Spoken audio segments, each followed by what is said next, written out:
আসসালামু আলাইকুম প্রিয় শিক্ষার্থী বন্ধুরা, এবছর যারা এসএসসি পরীক্ষা দিবা প্রিয় শিক্ষার্থী বন্ধুরা, ধারাবাহিক সাজেশন আজকে হচ্ছে তোমাদের বাংলা প্রথম পত্র অবাগী স্বর্গ এই গল্প থেকে কি পড়বা সাজেশন দিচ্ছি। আমি তোমাদেরকে বলে রাখি, প্রত্যেকটা গল্প থেকে আমি এভাবে ধারাবাহিকভাবে সাজেশন দিয়ে আসছি, তোমরা দেখতে পারো।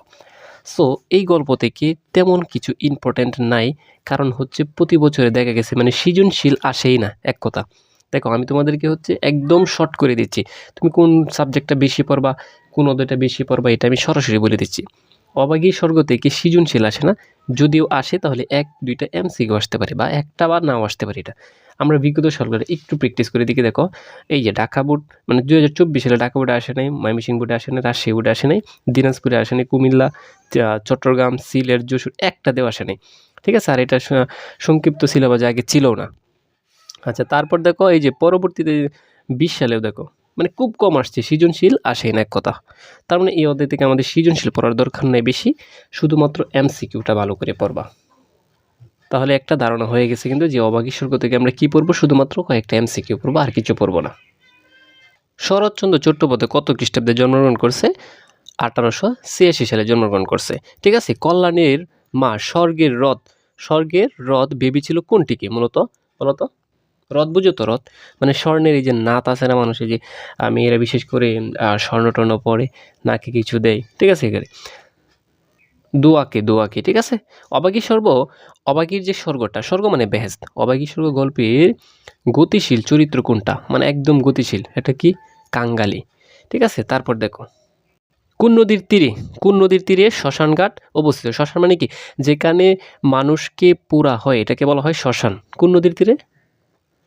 গরুর। ঠিক আছে, তারপর দেখো, এই যে অবাগীর শেষ ইচ্ছা অপূর্ণ থাকার জন্য দায়ী কে ছিল? মূলত অদর রায়। তারপর অদর রায় গাছের দাম কয় টাকা আনতে বলে? কয় টাকা বলছিল? 5 টাকা কিন্তু বলছিল। ঠিক আছে, তোকে রূপকথা বলি। অবাগীর স্বর্গের গল্পে কেন বলা হয়েছে এটা? কিসের জন্য বলা হয়েছে? সন্তানকে সান্ত্বনা দেওয়ার জন্য। সন্তানকে কি সান্ত্বনা দেওয়ার জন্য। তাহলে এই অধ্যায় থেকে মাত্র তুমি 29টা এমসিকিউ পড়বা, বেশি না। মাত্র কয়টা? 29টা। ঠিক আছে, তার মানে এই পর্যন্ত আমি পড়িয়ে দিলাম। একটু বাকিগুলো তোমরা একটু দেখো, আমি সুন্দর করে দেখাচ্ছি, জাস্ট একটু দেখে নাও তোমরা। হয়তো মানে সাজেশনগুলো আমি যদি পড়িয়ে দিই অনেক লেট হয়ে যাবে। এই যে একটু ভালো করে দেখো, শুধু এখানে 19 পর্যন্ত আছে। এই যে কাঙ্গালিকে, এটা বিশেষ ইম্পর্টেন্ট, হ্যাঁ। কাঙ্গালিকে কে গলা ধাক্কা দিল? কে দিয়েছিল মূলত? এই যে পাইকার পাড় রসুন রেইকারি চন্দ্রবিন্দু আছে পাড়ে। আচ্ছা, এই যে দেখো, সব ভেটারাই এখন বামুন কায়েদ হতে চাই।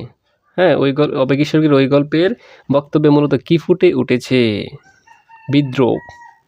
এই যে এইদিকে হচ্ছে বহুপদীগুলো আছে, একটু সুন্দর করে দেখে নাও, উদ্দীপকগুলো আছে। ঠিক আছে, এই কয়েকটা পড়বা শুধুমাত্র, মানে সাজেশন পাবেল স্যার মানে শর্ট সাজেশন, একদম শর্টকাট। ঠিক আছে, এই পর্যন্ত জাস্ট একটু দেখে নাও।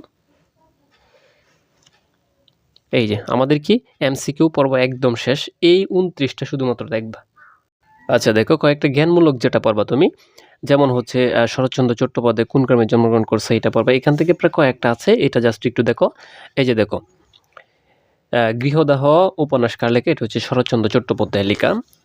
এই যে সব বেটারা এখন বামুন কায়েদ হতে চায়, এটার মূলত কি বলেছিল? এটা হচ্ছে এই যে বামুন মারতে চড়ে স্বর্গ যাচ্ছে বা স্বর্গে যাচ্ছে বা বেহেস্তে যাচ্ছে। তারপর যে কাঙ্গালির বাবার নাম কি ছিল? রসিক দোলে। তারপর দেখো, গ্রামে নারী দেখতে কে জানতো? গ্রামের ঈশ্বর নাপিত। আচ্ছা, এগুলো পড়ে নিবা। আর হচ্ছে এখন যেটা দিচ্ছি দেখো, যেগুলো বোর্ড কুইশনে আসছে সরাসরি বিগত সালে।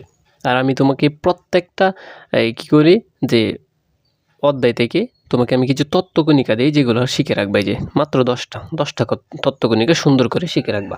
আচ্ছা, এই যে দেখো, ময়মনসিংহ 2024 আসছে, অবাগীর স্বর্গ গল্পে গতিশীল চরিত্র কোনটা? এটা তো আমি প্রথমে পড়েছি, এটা হচ্ছে কাঙ্গালি। ঠিক আছে, আচ্ছা এই 10টা একটু দেখে নিবা এইদিকে। ওই যে এখান থেকে একটু 10টা দেখে নিবা এখানে। এই যে সুন্দর করে দেখানো, এখান থেকে শুরু হয়েছে একদম শেষ পর্যন্ত।